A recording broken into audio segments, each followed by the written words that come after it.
Enoc Castellanos, un soñador, un empresario. ¿En qué eres especialista?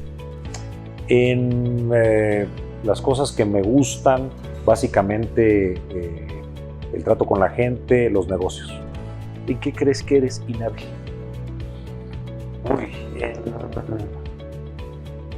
En las actividades que requieran de actividad física, en hacer cosas aburridas. Ok, ¿en qué eres el mejor? ¿En qué soy el mejor? En persuadir, en generar un liderazgo con sentido. ¿En qué eres el único? En nada. ¿Eres aficionado a? Soy aficionado al dominó, al cine, soy cinéfilo y a una buena charla. Hola, ¿qué tal? ¿Cómo se encuentran? Qué gusto volvernos a saludar, a reunir a través de los medios digitales, como siempre, pues con una propuesta de temas y de personajes, de personalidades que consideramos que tienen mucho que aportar y a quienes hay también, de quienes hay mucho que aprender. Yo soy Oscar Glenn, bienvenidos al podcast y tengo el gusto de acompañar, como siempre, a Gilberto Sauza. ¿Cómo estás, Gil? ¿Qué tal, Oscar? Muy bien, qué gusto saludarlos el día de hoy. Fíjense que el día de hoy tenemos un invitado de super lujo. Yo creo que alguien del que le he aprendido muchísimo, si algo he hecho bien en el sector económico, en el tema de representar el sector económico, creo que es por lo que he aprendido del invitado que tenemos el día de hoy, empresario veracruzano, líder nacional y expresidente de Canacintra Nacional. Enoc Castellanos, qué gusto tenerte el día de hoy con nosotros. Gracias por la invitación, Gilberto. Gracias, Oscar, por invitarme a su programa.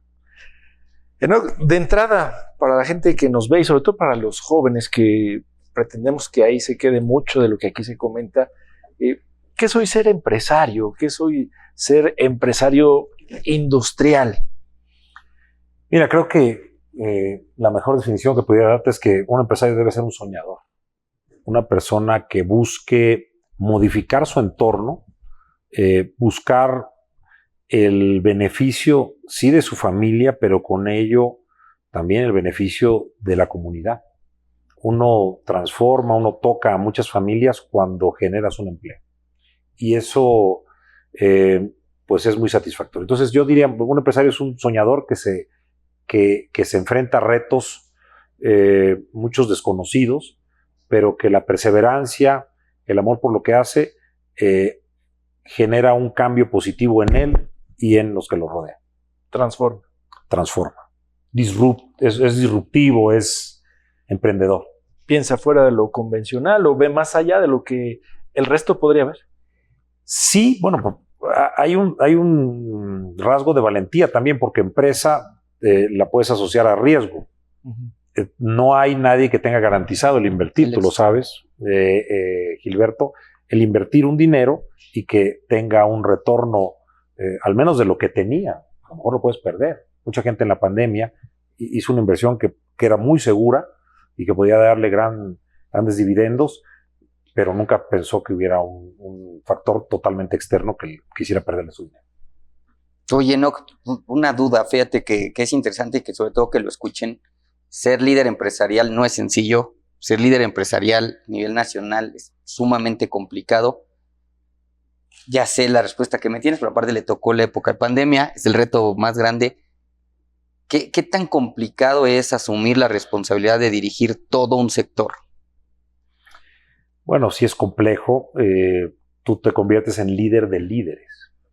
Y esto hace que tengas que armonizar decisiones, tengas que tratar de iguales a todos. Incluso hay muchas ocasiones en donde tú estás tratando con empresarios que son mucho más poderosos hablando económicamente, o mucho más exitosos que tú. Sin embargo, bueno, tú tienes la habilidad de transmitir ideas, de tener algún grado de elocuencia que te permite representarlos y que hace que ellos confíen en ti. Es complejo dependiendo la coyuntura que te toque. Ya hablaste de la pandemia, pero también es muy satisfactorio porque lo primero que tiene que guiarte son las convicciones. Yo tomé la decisión en mi propio ejemplo, en mi caso, que no me iba a quedar callado y que no iba a nadar con la corriente como muchos liderazgos empresariales están haciendo en la actualidad para no meterse en problemas, porque no quería que al final de mi vida, cuando viera en retrospectiva, me diera cuenta que pude haber hecho más cosas o pude haber generado ideas o conceptos a los que no me atreví por temor. Yo dije, bueno, voy a decir lo que pienso, evidentemente hay que decirlo de manera cauta, pero sí llevarlo a cabo. Interesante la coyuntura, bien lo dices, el tema de lo que hoy vivimos en el país, pero va a ser muy complicado volver a encontrar una generación de líderes empresariales, Gustavo de Hoyos, Juan Pablo Castañón, Bosco de la Vega, Eno Castellanos, encontrar líderes que argumenten lo que en verdad está pasando, discutan lo que en verdad se está suscitándose en el sector económico. Hoy no vemos eso. Mira, yo creo que la historia nos ha demostrado que los liderazgos son situacionales. Dependen de las circunstancias.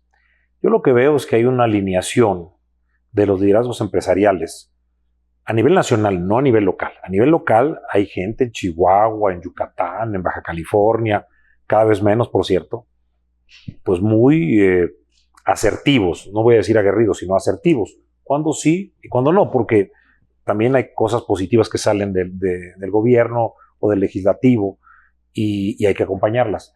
Pero se alinearon a los intereses del grandísimo capital, de los magnates, de los que controlan las cúpulas, y entonces fue un tema de sumisión. Si nos invitan a una cena donde se va a rifar algo que no es de nosotros, hay que ir para no contravenir al gobernante. Y hay que cooperar. Digo, eso se me hace a mí indigno. Lo comento porque yo fui invitado, yo no fui a 3 reuniones de esas. Y había gente que dice, ¿cómo no vas a atender a una invitación de una personalidad o de una gobernante? Pues a ver, si va en contra de mi principio, si va en contra de mi dignidad, y si ya sé a lo que voy, pues yo no me voy a prestar a ser el comparsa. Respeto a quienes sí lo hagan o sí lo tengan. Bueno, no es, afortunadamente el a veces ser un pequeño o mediano empresario te permite pues tomar las decisiones sin que el gobierno te caiga encima. Entiendo que aquellos que tienen concesiones, que tienen bancos, que tienen ferrocarriles, minas, puedan tener un perjuicio, pero bueno, el asunto es que así se dieron las cosas, y hoy ese alineamiento hace que todo el mundo sea sumiso, que no declare nada en contra del gobierno, que las cosas se hagan muy, muy matizadas en corto, y que muchas veces nos estemos aguantando lo que realmente le duele al empresario mexicano. Claro, estamos platicando con Enoc Castellanos, que ha sido líder de la Cámara de la Industria de la Transformación. Incidentalmente has tocado pues, ya lo que pueden ser los atributos del empresario líder y también parte de sus desafíos. Requiere el empresario de hoy, si quiere trascender, saber hacer política, saber tragar sapos o ser a prueba de balas.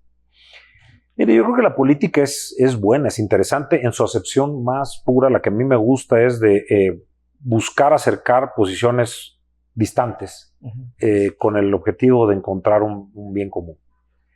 Eso yo creo que todos lo hacemos. Lo haces cuando con tu esposa decides qué película ver, con tus hijos, ¿no? Y tienes que conceder intereses distintos. El representante empresarial, por supuesto que tiene que hacer política empresarial.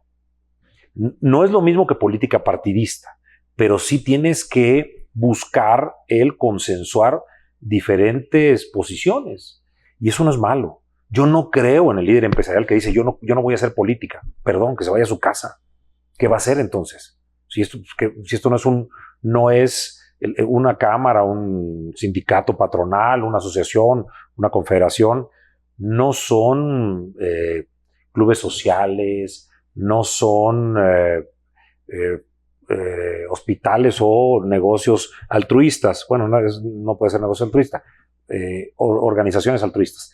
Tienes que fijar posiciones y tienes que ser asertivo en cuando no, y cuándo sí, o el cómo sí. Pero definitivamente quien no quiera hacer política, que no se pare en una representación empresarial. Muy bien. Estamos platicando aquí con Enoc Castellanos. Vamos a hacer una breve pausa. Se ha ido rápido el tiempo, enseguida regresamos. ¿Te consideras buen líder? Me considero buen líder. ¿Qué te hace buen líder? El entender qué es lo que la gente necesita y tratar de estar muy consciente de la coyuntura cambiante, adaptarnos a esos cambios. ¿Qué son hoy los negocios para ti? Los negocios son un medio de vida, son una selva. ¿Te calificarías como buen negociante? Sí, creo que sí. ¿Nos podrías dar un ejemplo de un buen negocio que tú creas que has hecho? Bueno, todo empresario ha hecho alguna vez en su vida un buen negocio, si no ya no estaría Claro. como empresario.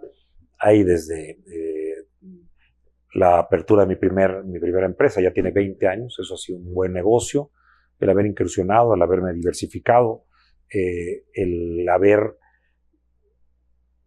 viajado para entender cómo hacer negocio con gente de otras latitudes también ha sido importante. ¿Cuál sería para ti el secreto de una buena negociación? El secreto de una buena negociación, creo yo, es saber tus límites, hasta dónde puedes llegar y tratar de entender muy bien qué es lo que la contraparte desea de ti, de tu producto o de tu servicio. ¿Eres un buen colaborador? No, soy muy incómodo. Soy, según evaluaciones, una persona que trata de ser disruptiva y eso no me hace el mejor colaborador porque siempre soy como el perro de adelante en el trineo, jalando. Muy bien. ¿Qué es el éxito para ti? El éxito tiene que ver con una realización personal, con una armonización que debe de llevar consecuencias con tu familia y con el entorno que te rodea. ¿Te consideras exitoso? Sí, en buena medida sí. A Dios gracias. ¿Qué es el equilibrio? El equilibrio, pues, es buscar, bueno, el equilibrio es donde dos fuerzas están en igualdad de circunstancias, dos o más fuerzas. ¿Los amigos? Pocos. Los amigos tienen mucho que ver con la lealtad, tienen que ver mucho con el compartir visiones y objetivos y tienen que ver mucho también con la solidaridad. ¿Los enemigos hacen falta? Siempre, más que enemigos, adversarios, como dice el presidente, de repente sí se convierten en enemigos, pero vaya ellos. Son interesantes porque los necesitas para estar siempre alerta, siempre superándote a ti mismo y siempre buscando nuevas maneras de hacer las cosas. ¿Qué tal, amigas y amigos? Estamos de regreso con Enoc Castellanos. Justo platicábamos de una pregunta, la voy a hacer al aire para que nos la pueda contestar. Hablaste hace rato, están muy alineados los liderazgos federales, o nacionales, perdón. ¿Están alineados por miedo? ¿Están alineados por intereses personales? ¿O están alineados porque tengo toda la intención de llegar, pero para sacarme una foto? Por las tres razones. Se conjuntan. Sí, hay quienes buscan evidentemente un interés como parte de la representación. Hay quienes la buscan como una foto, un trampolín político. Y hay otros que sí creo están abrumados por haber tenido esta responsabilidad en esta coyuntura, en este periodo de la historia, no solo de México, del mundo. Pero bueno, pues cada quien tiene el representante que se merece, las organizaciones pues, que deben de obedecerle a sus consejeros, a sus liderazgos. Lo peor, yo lo he repetido y lo reitero en esta ocasión, lo peor que le puede pasar a un líder empresarial es tomar una posición, voltear y encontrarse totalmente solo. Creo que uno debe representar las causas de la mayoría y buscar ser una guía. Y al final ser muy congruente. Yo he escuchado a líderes que declaran públicamente que son intolerantes ante la corrupción y son unos corruptazos dando dinero para que les den contratos de gobierno. Entonces, eso es muy común. El que asumen una posición que que no va con lo que el resto de empresarios en el medio conocemos de ellos. ¿Se puede hacer negocios con el gobierno sin entrarle? Yo creo que sí, ¿eh? O sea, yo creo que hay muchos empresarios honestos en México. Sé que el sistema es un sistema que está burocratizado para fomentar la corrupción. Pero creo que si tú tienes un producto o servicio de calidad, al final te lo van a comprar. Triste el que tiene un producto por el cual tiene que estar soltando dinero para que se lo compre. Eso es como si tú hicieras ropa que a nadie le gusta. Entonces le das un dinero a alguien para que te la compre, sobre todo en gobierno, ¿no? Pero sí creo que hay gobiernos que pueden ser eficientes y que han combatido muy bien la corrupción. Habrá otros que, por el contrario. ¿Es buen tiempo en México para ser empresario, para ser hombre de negocios? Pues yo creo que nunca es buen tiempo. Hay una vocación, una persona que es inquieta, que busca innovar o que busca transformar su realidad personal para depender de lo que él mismo genere, pues siempre va a existir. Decían los chinos, ¿no? Bueno, el sinónimo de crisis en chino es sinónimo de oportunidad. Entonces siempre va a haber algo, puede haber hasta un huracán y siempre va a haber alguien que te va a estar vendiendo, pues, no sé, trapeadores, bombas para sacar el agua, chanclas, o sea, algo que puedas usar en una inundación posterior a un huracán. Es decir, otros habrá que empiecen a vender materiales de construcción para reconstruir casas. Siempre va a haber una oportunidad para poder emprender y para poder ser empresario. ¿Te tocó la segunda negociación del TEMEC? Estando tú como presidente de Canacintra. No, fue mi predecesor, Enrique Guillermo Mondragón. ¿Lo que alcanzaste a ver fue una buena negociación o en realidad se hizo lo que se pudo? Fíjate que yo creo que fue una negociación defensiva. O sea, México no quería cambiar el Tratado de Libre Comercio de América del Norte. Fue a petición o de manera obligada por el gobierno de Donald Trump. Con esto en mente, hay que entender que fue una muy buena negociación desde el punto de vista defensivo. Creo que se descompuso un poco cuando la transición y cuando se habló del tema energético y que entraron el señor Seade y el gobierno en turno. Pero a juzgar por quienes negociaron, que yo conozco muy bien a Kenneth Smith, conozco y he tratado también al exsecretario Alfonso Guajardo, el tema ahí es que afortunadamente los que renegociaron el Tratado de Libre Comercio fueron los mismos que estuvieron involucrados en la negociación original.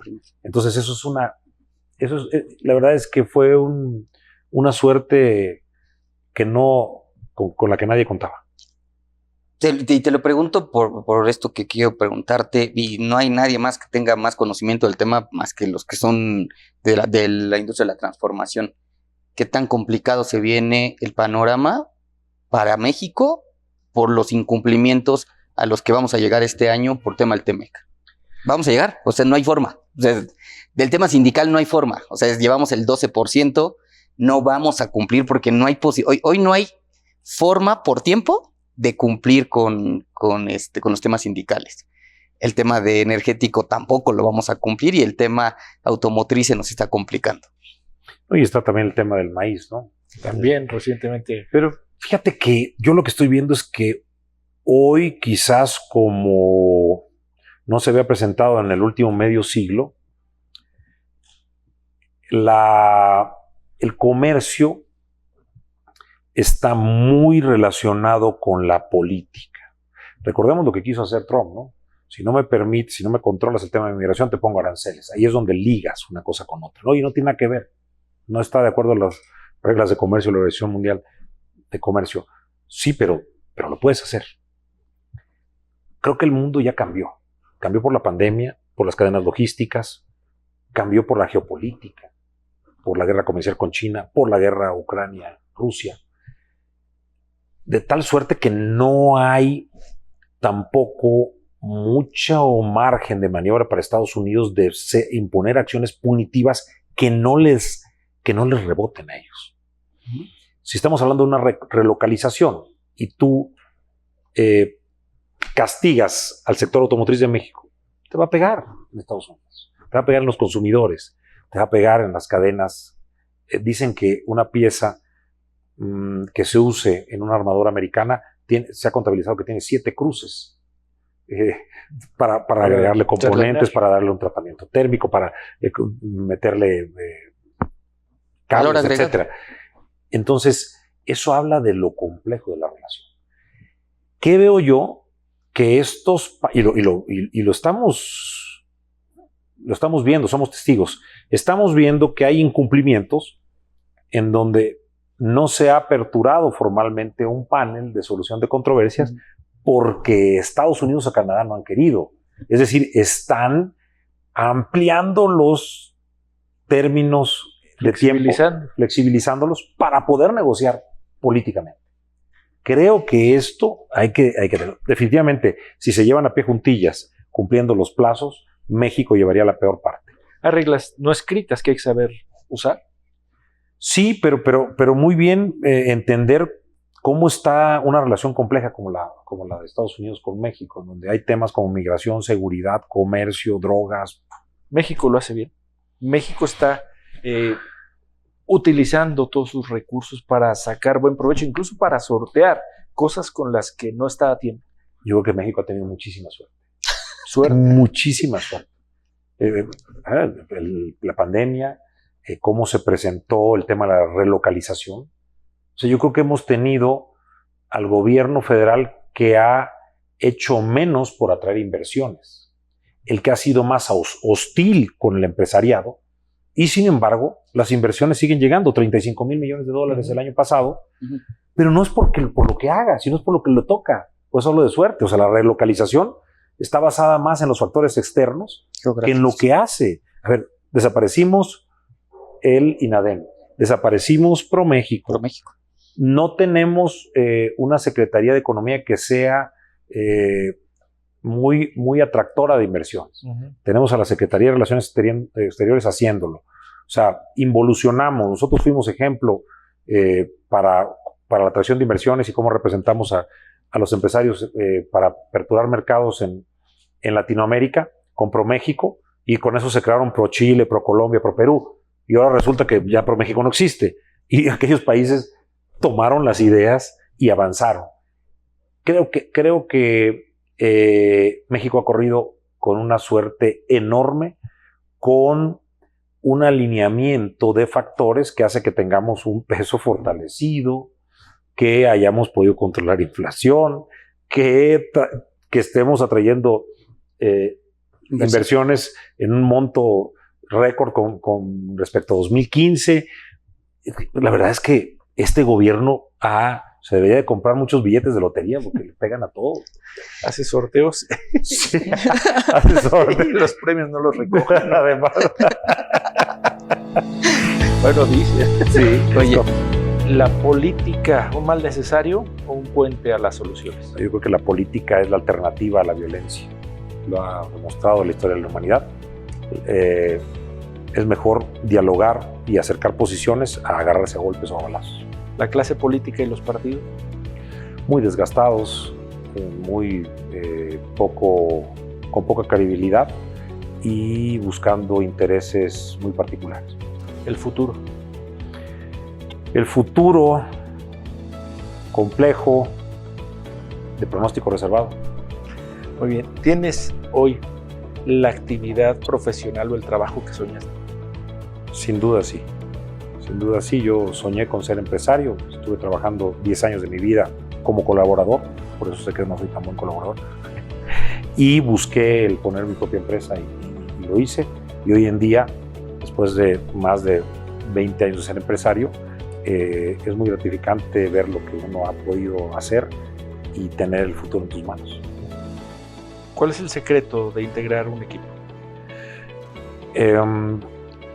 Primero, en el tratar de ubicar bien o leer bien a las personas. A veces falla uno mucho en eso. La otra es tener muy claro hacia dónde quieres llevar ese equipo, que conozcan el objetivo y entender qué habilidades son las que cada uno tiene para poder generar un equipo exitoso. ¿Qué es para ti el poder? El poder, híjoles, es efímero, es la posibilidad de incidir en gentes, en su futuro, en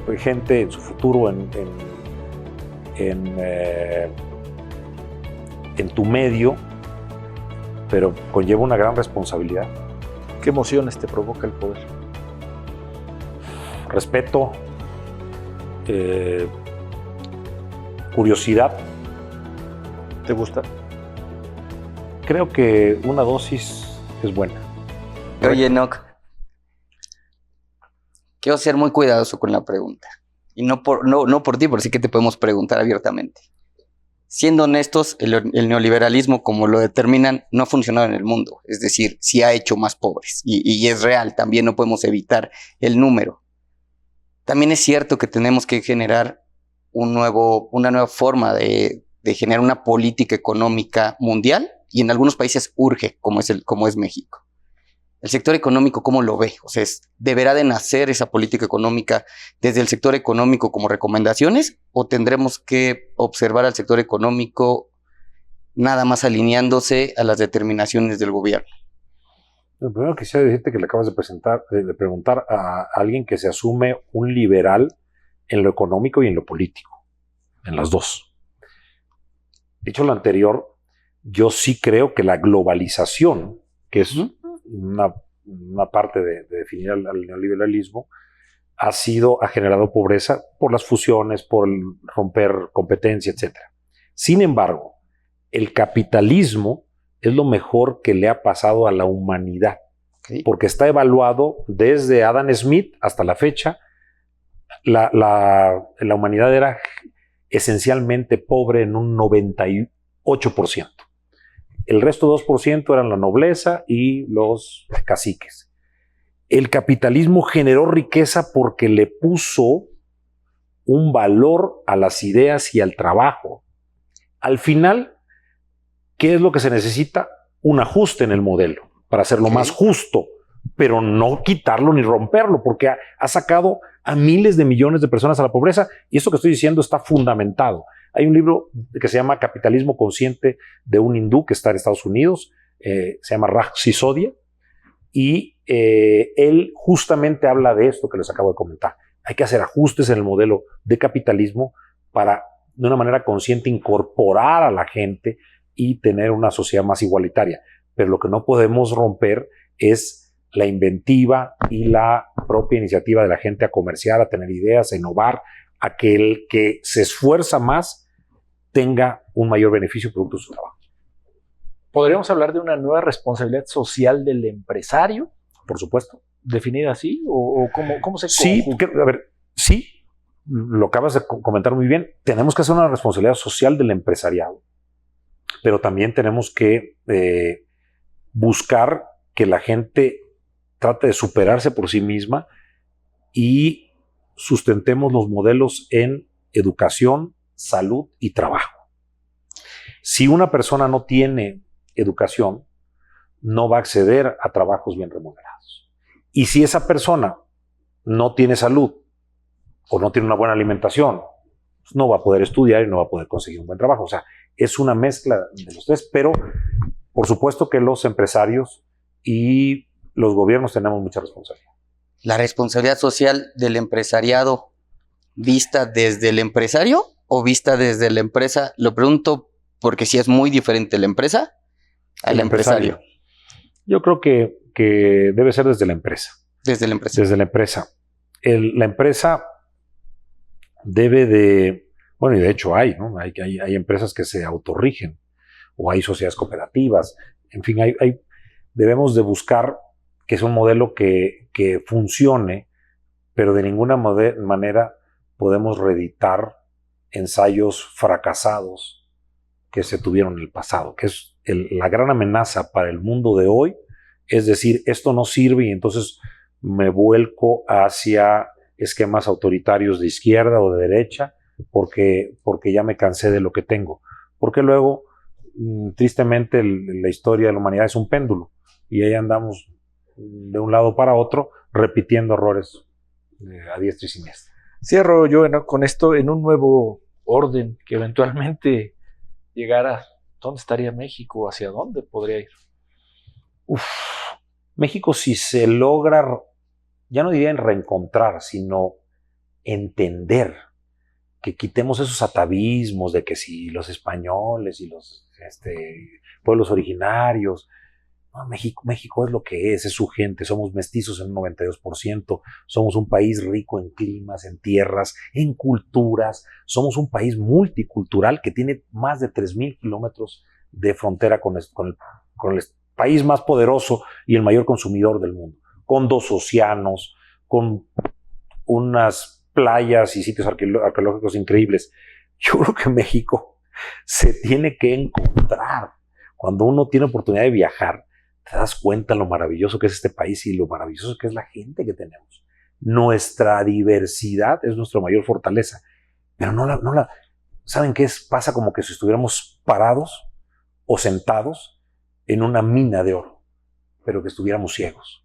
Nadie la quiere ver, y creo que México, si logramos reencontrarnos como pueblo, como sociedad, sin duda estaríamos condenados a ser un actor de primerísimo orden económico y político en la humanidad. Muchas gracias. No, muchas gracias, Enoch. Muchas gracias por compartirnos. Creo que se quedan muchos temas. Te robaremos otra vez un espacio para platicar contigo. Y yo cierro con un tema de verdad, y lo dije hace rato y te lo reconozco. Yo creo que sí hay un antes y después de esa generación de líderes empresariales.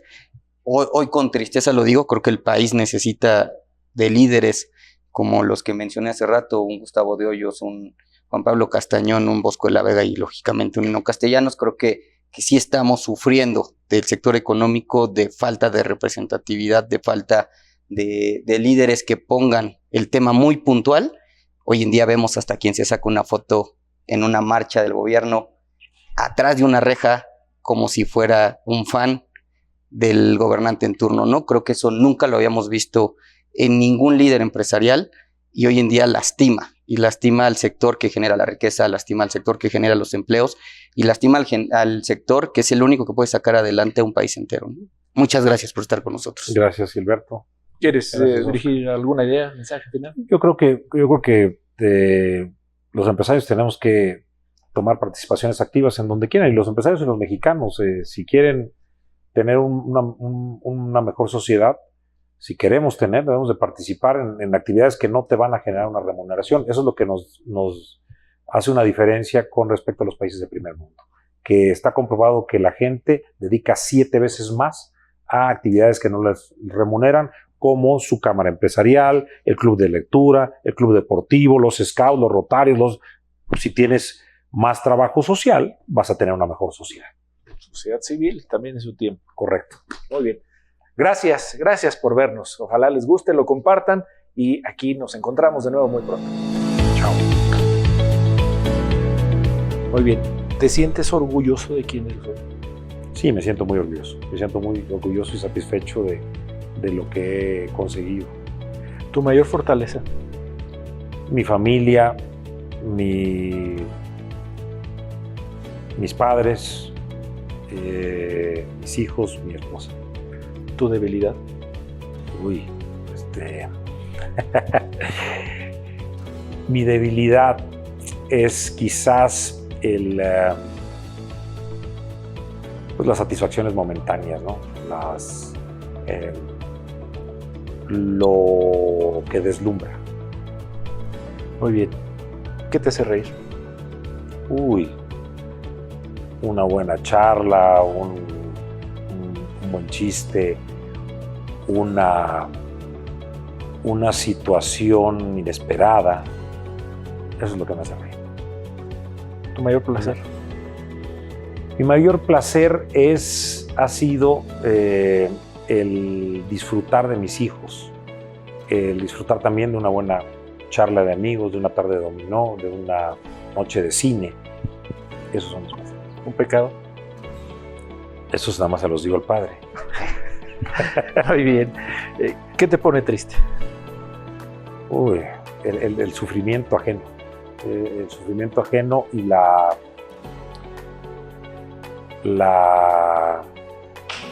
incapacidad de la gente a cambiar su realidad. Completa la frase. Yo siempre. Seguiré luchando por ser mejor. Yo nunca. Yo nunca traicionaré a mis amigos. Me encantaría. Me encantaría poder vivir en un México en donde más gente fuera feliz y tuviera lo necesario para vivir. Muchas gracias.